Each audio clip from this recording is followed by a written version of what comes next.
Olá, sejam muito bem-vindos a mais um vídeo daqui do canal. Eu sou a Mônica Leão e está começando o quadro Fique Sabendo. O assunto de hoje, muito provavelmente vocês já devem ter ouvido falar. E o tema de hoje é sobre o lockdown. E aí, bora conferir? Gente, eu não sei vocês, mas toda vez que muda o tempo, chove ou acontece alguma coisa assim, eu fico completamente congestionada. Tá com rinite, sinusite, tudo com it. O vídeo todo vai ser assim, ó, na base da fungada. Enfim, não liga não, tá, gente? O importante é ter conteúdo. Vamos seguir o canal. Bora conferir o vídeo.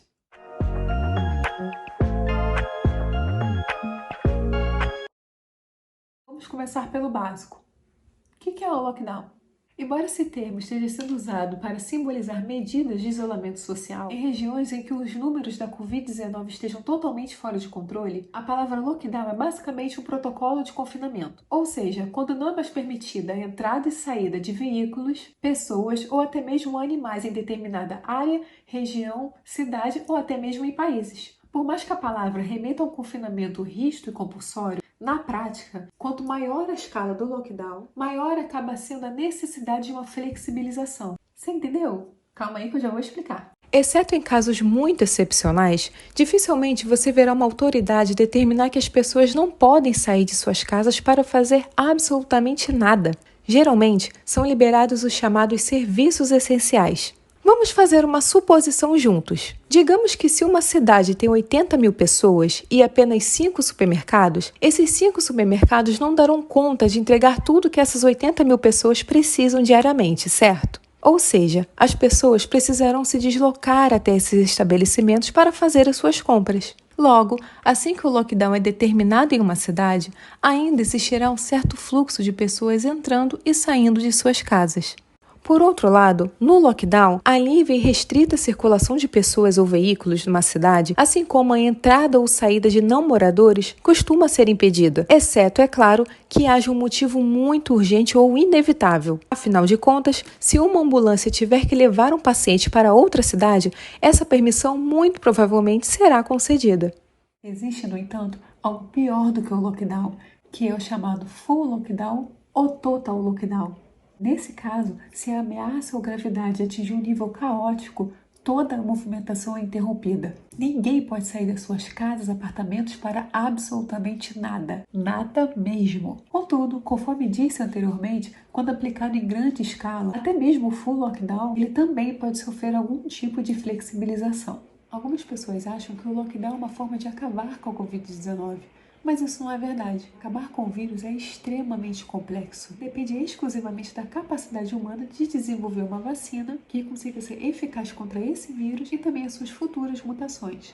O lockdown serve basicamente para duas coisas. Primeiro, reduzir a taxa de infecção. A taxa que mede a capacidade de um indivíduo infectar uma ou mais pessoas e para, obviamente, diminuir o número de novos casos. Segundo, preservar o sistema. Com a diminuição de novos casos, temos consequentemente um alívio na pressão sobre o sistema de saúde. Porque a matemática é bem simples. Com cada vez menos casos, sobram mais leitos clínicos e da UTI para atender aqueles que mais precisam de tratamento. Isso dá fôlego ao sistema de saúde para tratar os atuais pacientes, receber novos casos e ainda assim não entrar em colapso. Porque se o sistema de saúde entra em colapso, as pessoas deixam de ser atendidas e, consequentemente, podem vir a morrer em casa. Sair de um lockdown é muito mais difícil do que entrar em um. Isso porque é necessário adotar uma série de medidas para que não aconteça novamente uma disparada no número de casos. Porque caso isso ocorra novamente, será necessário realizar um novo lockdown. E essa é a razão pela qual vocês aí que estão me assistindo veem notícias da mídia de que podemos passar por períodos de flexibilização e redução de atividade por até 2 anos, caso não haja nenhuma vacina ou nem outro medicamento que possa combater o coronavírus. Mas como vimos anteriormente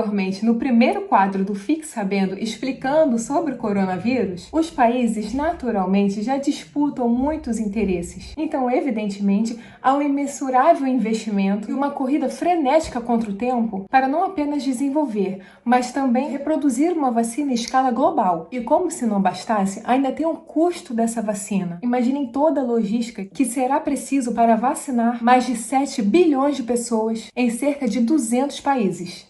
Eu sinceramente não sei quanto vai ser o custo disso tudo, mas vou te dizer aqui, Eu não vejo a hora dessa vacina chegar, gente. Mas enquanto isso, a gente vai se informando, né? Próximo tópico.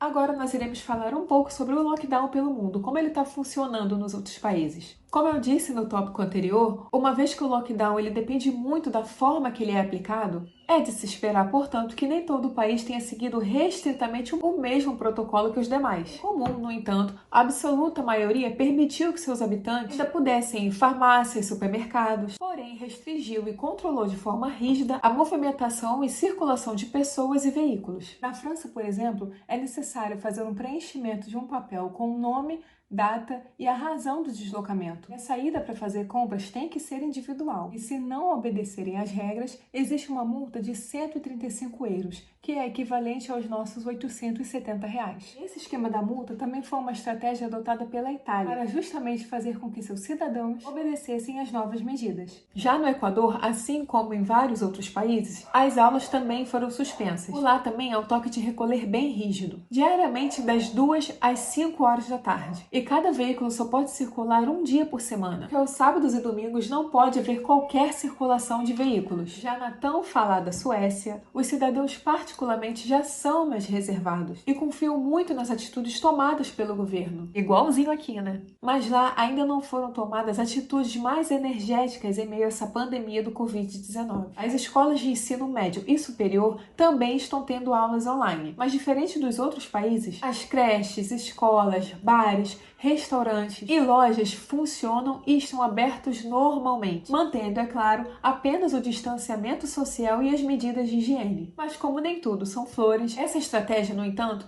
deve ser ajustada por causa de uma espiral de mortes em lares de idosos. Mas qual é a fórmula mágica da Suécia? No entanto, é bom deixar claro que o caso da Suécia é muito particular. Primeiro, porque há características econômicas, sociais e demográficas para que haja aquela famosa tentativa de imunização de rebanho. Ou seja, é quando boa parte da população já teve contato com o vírus e por isso se tornou imune a ele. Outro ponto importante é que boa parte da população, voluntariamente, vem permanecendo o máximo possível em casa. Além do fato, é claro, de que boa parte também mora sozinha. Todos esses fatores acabam colaborando para que a taxa de infecção não cresça de uma forma assustadora. Se por um lado a Suécia tem características singulares que a torna peculiar a essa exceção, quando falamos na adoção de medidas mais rígidas de confinamento social, o Brasil, por outro lado, tem características tão diversas que o torna extremamente complexo para a implantação de tais medidas. E aproveitando esse gancho, vamos falar agora sobre o lockdown no Brasil.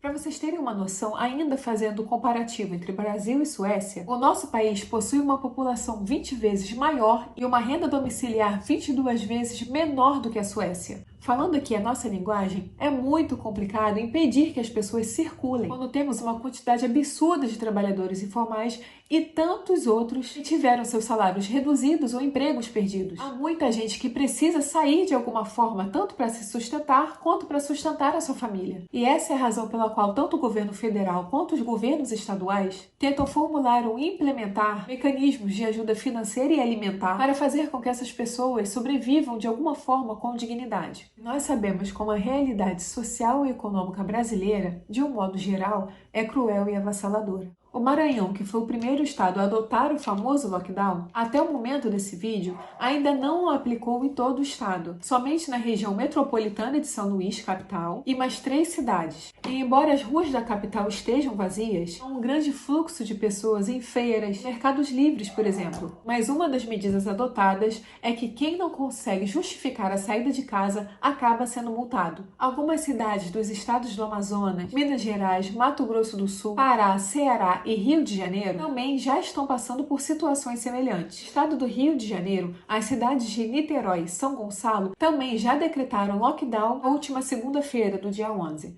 Em Niterói, por exemplo, o desrespeito às regras poderá gerar uma multa de até R$ 180.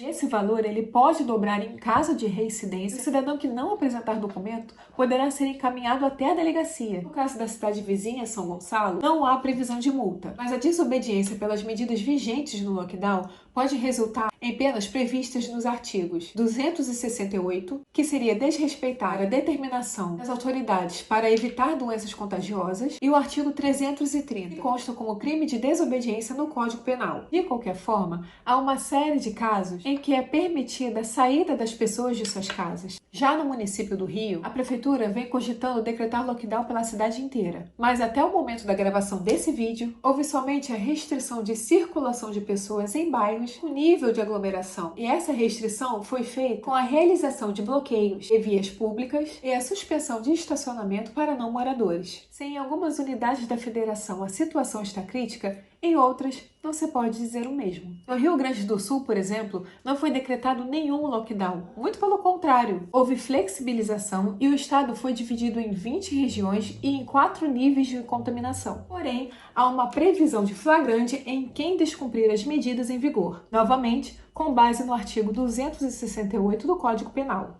Agora que nós vimos o que é um lockdown, para que ele serve e como ele chegou no Brasil, a pergunta que fica é: será que ele vai funcionar aqui? Em termos de saúde pública, o lockdown em qualquer escala, ele é a última medida que o mundo, não somente o Brasil, possui para tentar reduzir o número de infectados e, consequentemente, o número de mortes. Assim como qualquer outra medida, essa também tem um preço. No Brasil, com todas as suas diferenças regionais, econômicas e sociais, esse preço é ainda maior e pagá-lo exigirá um sacrifício que muitos, talvez, não terão condições de pagar.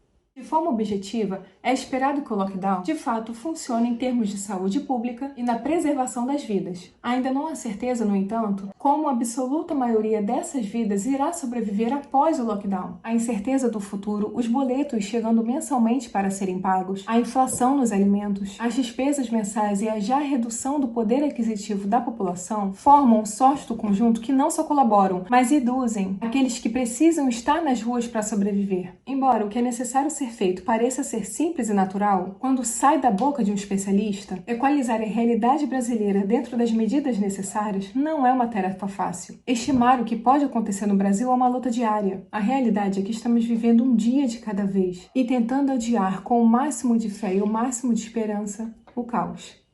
É isso, gente. Eu vou ficando por aqui. Muito obrigada por você ter assistido esse vídeo até agora. Não deixe de se inscrever no canal, ativar o sininho e, é claro, deixar o seu comentário. Um grande beijo para você e até a próxima!